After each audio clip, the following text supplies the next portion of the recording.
Hello, hello. Welcome back to the Awakening Her podcast. How are you doing today, my friend? Hello, my name is Talia Joy. If you are new, welcome. What a great episode. What a great podcast that you found here today. And I'm so excited to dive into this. But first, let's do the little check-in. How's your mind? How's your body? How's your energy? Have you been sleeping? Are you hydrated? Do you need a sip of water like right now? Just let me know. Actually, just take a sip if you need a sip, or just take a sip anyway. Okay. Oh, it's one of those moods today. I hope that you are doing well. And as always, no matter how you're dropping in today, you are absolutely welcome here. And this is your spot. Grab a beanbag chair, take your tea, cozy in. So today we're talking about the impact of chronic fight or flight. And this is something that's going on in the background of so many of our lives. And it's actually been, let's be very vulnerable here, it's been a huge part of a recent breakdown that I've had personally, where you have those times. I had a time. Things are quite dark. Things are gooey. Things are messy. Things are gelatinous. Things feel unclear. And we get into those spaces of overwhelm or feeling defeated or whatever it is for you, right? And I've had a recent time, and I've shared about it here on the show a few months ago, but it lasted for a while. And one of the biggest things I recognized, in addition to the spiritual and the healing and blah, blah, blah, is my body and my mind was in constant, chronic fight or flight. And we all experience this. We're going to dive deep into it. But, it's the stimulation, it's the kids, it's the stress, it's the anticipated stress, it's thinking about money and being late to work and what your boss thinks of you. And there's just constant perceived stress or physical stress. We're going through so much, right? As a collective, you, me, we really are. So you might already know that you've been, I was going to say dabbling in chronic fight or flight, which doesn't really make sense, but you may already know that this is where you've been, or maybe you've just been curious. So we're going to talk about what it's actually costing you emotionally, physically, spiritually. Also, of course, what we can do about it and what you can do right now. I'm also going to dive into what fight or flight really is, touch on the nervous system a little bit. And yeah, I think it's really going to support you because it could be something going on behind the scenes that is almost just making everything feel harder, everything feel more stressful, but you haven't quite been aware of it yet or had the tools. So wherever you're at, again, this is going to be such a great episode. And if you want to do the opposite of fight or flight, which is relax, rest, they call it rest and digest, or your parasympathetic where you're calm. If you want to do that instead of fight or flight, come to the retreat. It's happening in September. It is going to be so nourishing and expanding and rejuvenating. So I will leave the link below.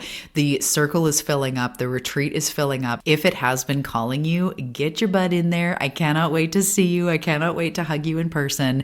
It's the opposite of stress. Just know that. Okay.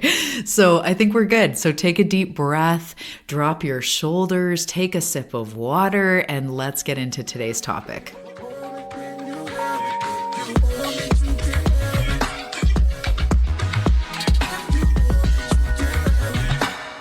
Okay, so we're going to just start, as I said, with, what is fight or flight? What is chronic fight or flight? And a lot of us, a lot of you here already know about the nervous system, at least a little bit, because you're in the self-growth world. A lot of you are nervous system healers. Maybe you're a therapist, whatever it is. You know about the nervous system to some degree, most likely. But a lot of us do think, or it's a common thought, that fight or flight is something that only happens in emergencies. When we think of, panic, someone's knocking at the door and it freaks us out, or there's a near, collision or some emergency where we're stressed, right? But for most of us, especially those with trauma, which could arguably be everybody, but especially those with trauma, when we have old conditioning or when we have high achieving tendencies, can you guys relate? Fight or flight may be almost always on. So again, a lot of people think that fight or flight, stress, oh my God, running from a bear, that's the only time that type of thing happens. But really, it's happening all the time. It's the tension in your jaw. It's the constant scanning of the room to notice what people are thinking about you or what they're doing, what they're judging, who I need to be. It's the anticipation of like, what's next? What's the next goal? It's the low-key dread, the need to push, the inability to rest, even if you're exhausted, because there's so many pressures, or you yourself can't let yourself rest. It's saying yes when you really mean no. It's scrolling when you already feel overwhelmed instead of breathing or going out in nature or doing a walk, or having a walk, I should say. It's the to-do list, the obsession, the constant always something else to do. And sometimes it's the fear of stillness. It's the fear of slowing down because we're afraid of what we might feel or what we might think, or the stillness makes us uneasy. Whatever it is, there's this and everything else, right? The schedules and the things you're missing out on, or the things that you want to do, or the tension, or sorry, not tension, the stress about money, or going for that promotion and not getting it, the traffic. It's, everything. We are constantly triggered into a stress response, or as I said, like tension in your jaw, scanning of the room. It just becomes who we be and we don't even realize it. We are constantly stressed in our brain and in our nervous system when we are scrolling. And especially there's like, when you're scrolling, you're seeing everything from politics to a crime story to someone on your news feed that you feel like is doing so much better than you, someone who's overcome something and it's triggering, or, it's an ex's someone, and you see their post and you're like, ugh, an old boss or whatever. There is so much stress, even just in our phone. And then you think of how often most people are in your phone. It's like almost like how the news is just like bad story, bad story, bad story, bad story. And then at the end, they end it with like a puppy, or like Mr. Smith is turning 108. And you like, it's supposed to make it all better, but it's so stressful. So even when you see someone's Instagram and inside you have this low key, like, oh crap, like they're doing it and I'm not, that's stressful to the brain. So are we in chronic fight or flight? Just asking yourself that. Do you feel like it actually could be a big part of your day? Fight or flight rewires your entire nervous system. It puts you in a state where you are geared to survive, not thrive. So you're in protection, survival, reaction, not in responding and thriving and creating, right? So everything from politics to when we think about our family members to when we're making decisions all day, these things, if they are not balanced, they start to suck our creativity. They start to cover up or be louder, mask our intuition. We don't feel as connected to people around us. We feel on edge. We feel more anxious. If you are someone that has pain, that is where inflammation breeds. And there's so many levels to this. When we're stressed, it actually turns our bodies acidic, and disease can only live in acidity. It actually cannot live in an alkaline body. That's a whole other thing. I'm going back to my like health and nutrition and obsession with health in the body. But when we are stressed, it turns our body, the pH of our body, acidic. And that's where inflammation thrives. That's where disease thrives. That's where cancer thrives. So there's so many reasons to be really aware of not just the big things in your life you have to heal, but actually the everyday energy that you hold. How is your jaw doing? Do you need to like release it a little bit right now? The tension in your body, release your belly muscles. Just do it. Just, right? This is often like we have to unclench really, because when we're clenched, as I said, we're not in creativity, intuition, connection, magnetism. We are in survival. So the next thing I want to talk about is the impacts more, the physical, the emotional, and the spiritual costs. And this was something, again, that was just going on that snuck up on me. And sometimes when we're achieving goals and all these other examples, it feels so good. Like I'm doing this and I'm doing that and check, check, check. And sometimes it feels good, but it still can be stressful to our body and to our mind when we don't balance it out. When we don't spend basically any time in parasympathetic, in relaxation, in peace. So chronic fight or flight or chronic stress creates so many things, but one of the things, the first thing I want to talk about is cortisol overload, which also it has a huge impact on hormones and hormone balance. And I notice a lot of women in my circle, friends, family, people are talking about it more. They're aware of their hormones more. And so part of evening out your hormones, part of supporting your body is actually having time or moving out of chronic stress, having time of relaxation. Your hormones can regulate. And one of the reasons why there's so many physical negative impacts of stress is because when your body is stressed, all of your resources go toward the thing. So back in the day, you've heard this example a lot, right? Your brain would be stressed when you're like chased by a lion or you're defending your cubs. I don't know why all of a sudden we are lions. But animals have an instinct. They have adrenaline. They have fight or flight as well. They have rest and digest or parasympathetic. They have both ends, but they go into fight or flight to like hunt, prey, defend, and then they go back into relaxation. And humans were designed to do the same thing. So if we were defending our territory, if we were hunting a buffalo or whatever was going on, we go into stress. We go into intentional adrenaline, everything we need. And then we're supposed to be able to go back into rest. So when we are in stress, all of our resources, even the energy that we put toward digestion, lessening inflammation, healing wounds, the immune system, all sorts of things that normally get our energy, all of our energy is going toward the stress response, toward the cortisol, toward the adrenaline, because our brain thinks we're in crisis. Even if we're sitting and thinking about that thing our cousin said or the money things to come, your body doesn't know the difference. It is a perceived threat. So all that energy that would normally go to your gut, to, as I said, lessening inflammation, to your immune system, to healing, all of that goes toward your stress response.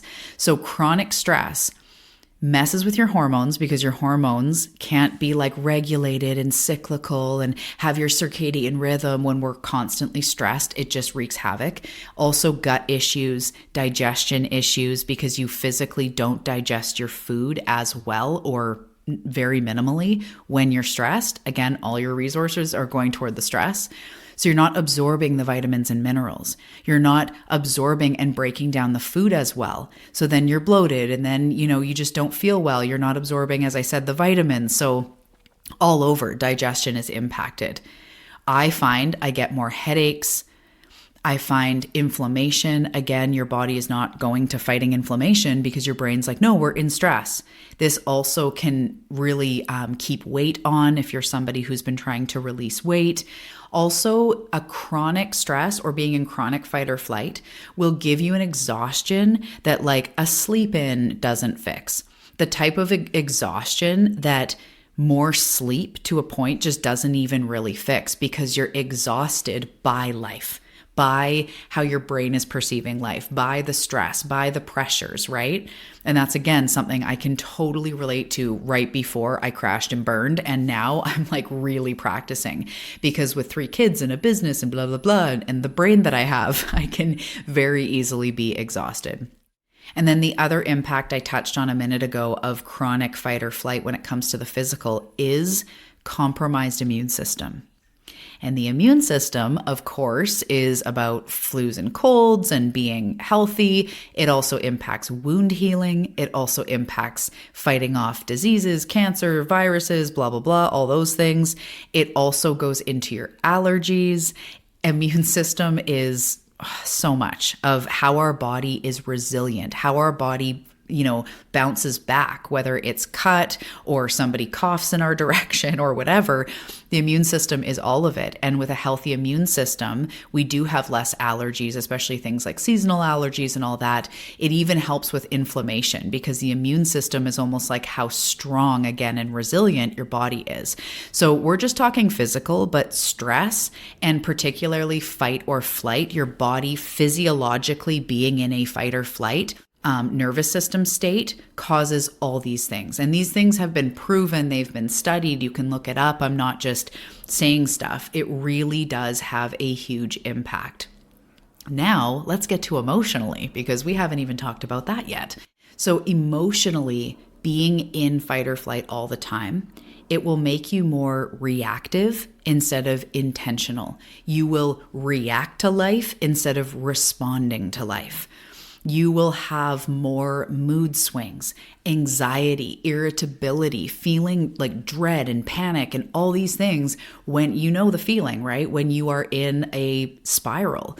So emotionally, when we're always in fight or flight, I find I'm way less patient. I find that things overwhelm me more. So I'm feeling more overwhelmed. I have a lot of difficulty, and I've seen this in clients too, just enjoying the present moment, like enjoying what is. And even if someone's like, oh, all is well, in my mind, I'm like, no, all is not well. I've got this and this. So like being in that fight or flight, even emotionally, makes me personally less positive, less open, less in joy. It'll also leave you feeling emotionally like you're not yourself.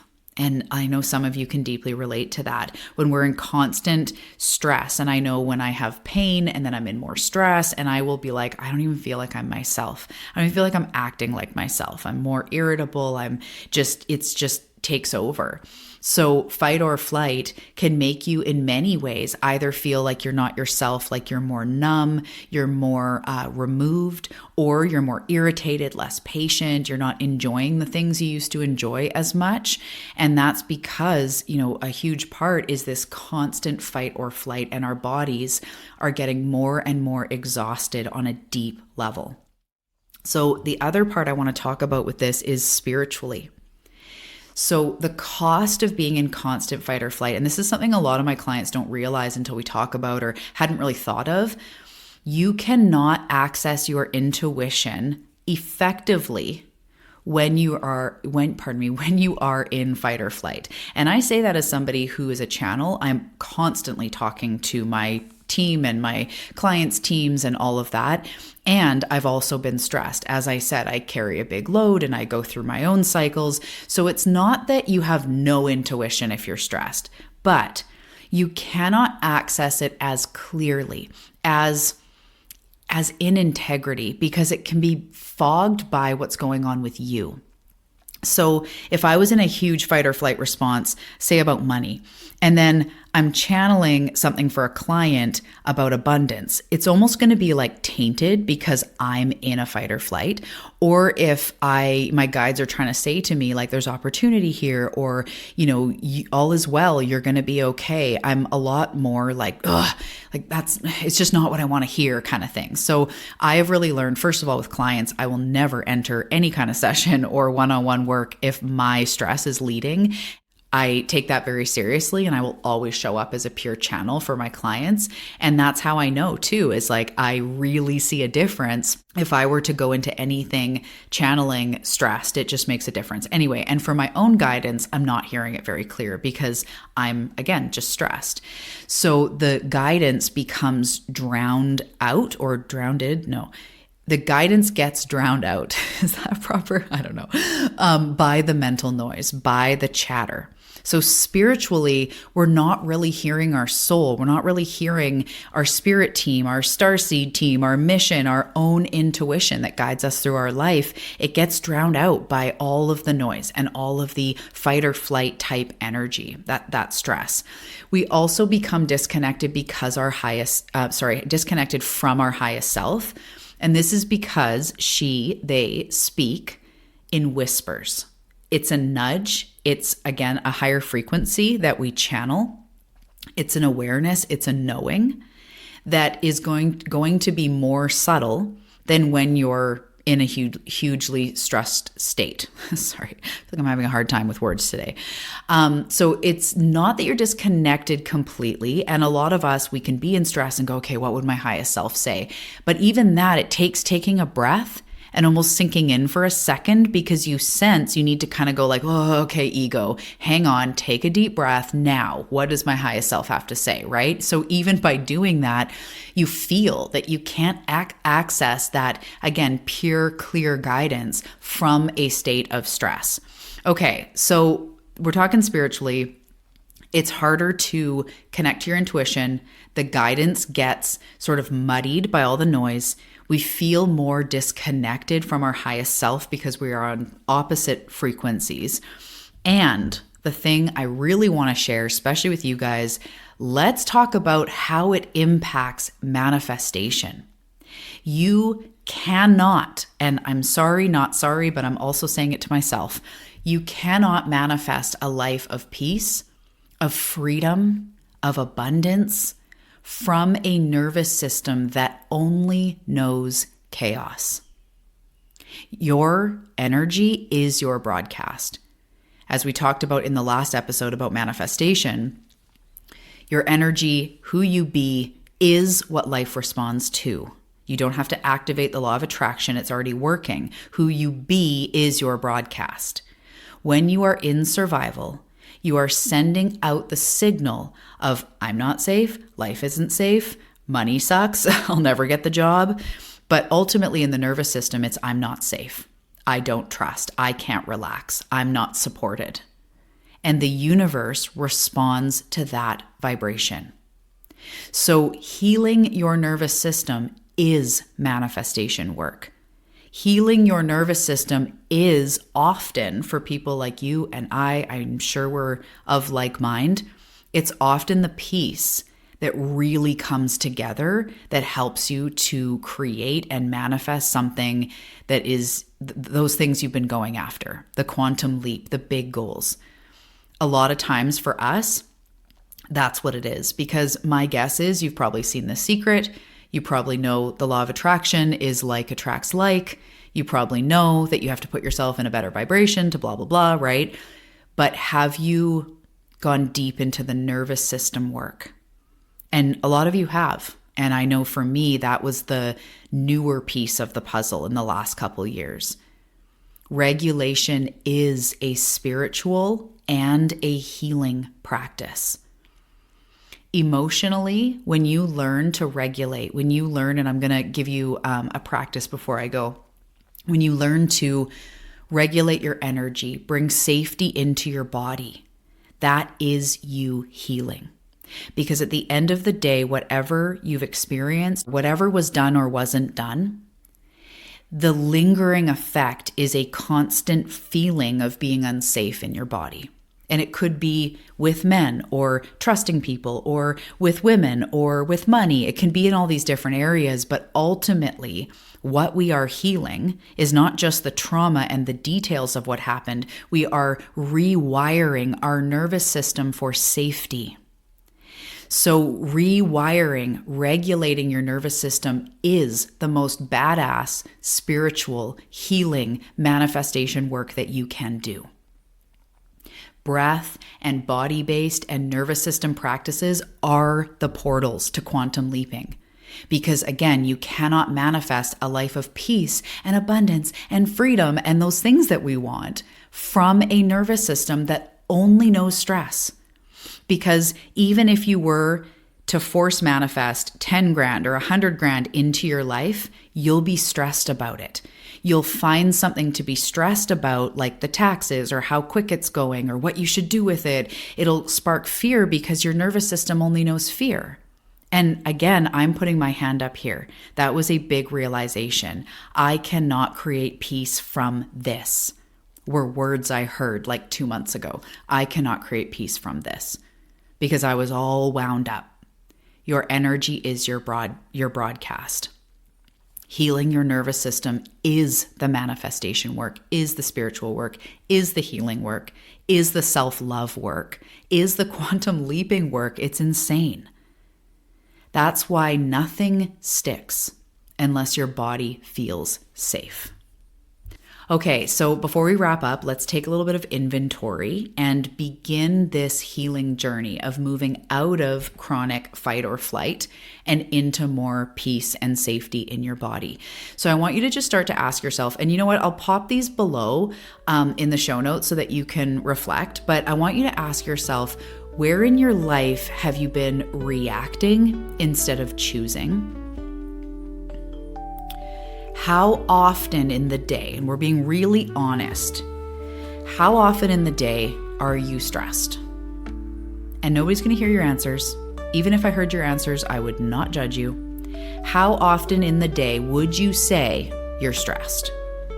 Out of however many waking hours, how many of those hours are stressed? If you were to just guess intuitively. When was the last time, or when are the times when you feel truly safe?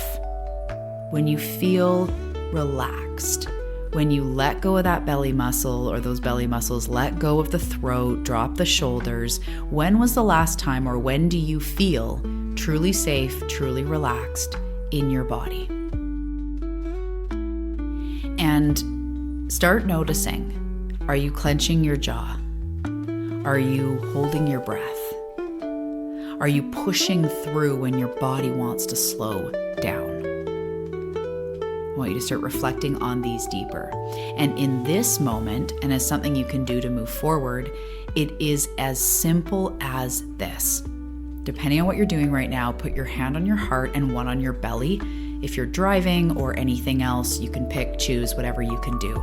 Let's do that now, connecting to your body in a way that feels good. And I want you to take 3 slow breaths, okay? Start the inhale all the way to the top, and exhale slow. Let's do 2 more. Inhale.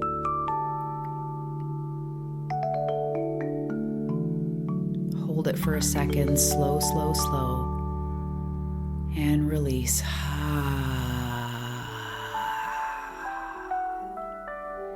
And then 1 more, it can be slow or not, but we're just gonna breathe in all the way to the top. Hold it for a second at the top. See if you can sip in 1 more little sip. And then exhale. And make it audible if you can. Drop your shoulders. Shake out your jaw or wiggle out your jaw just gently. Shake out any tension, maybe out of your hands. In this moment, I am safe. In this moment, it's safe to soften. You can do this practice at any time. And remember, the goal isn't to be Zen all the time. The goal is to notice it faster when you've been hijacked and to come back to your center. Because healing your nervous system is not a single breathwork session. It's a relationship with yourself ultimately. Being in a more relaxed state is a choice that you choose, and it's checking in throughout the day. It's giving yourself grace when you spiral. It's letting your body relax, dropping your shoulders like 7,000 times a day. It's repatterning your entire reality from the inside out. It's learning to experience life feeling safe. And you don't have to wait until you feel safe to feel safe.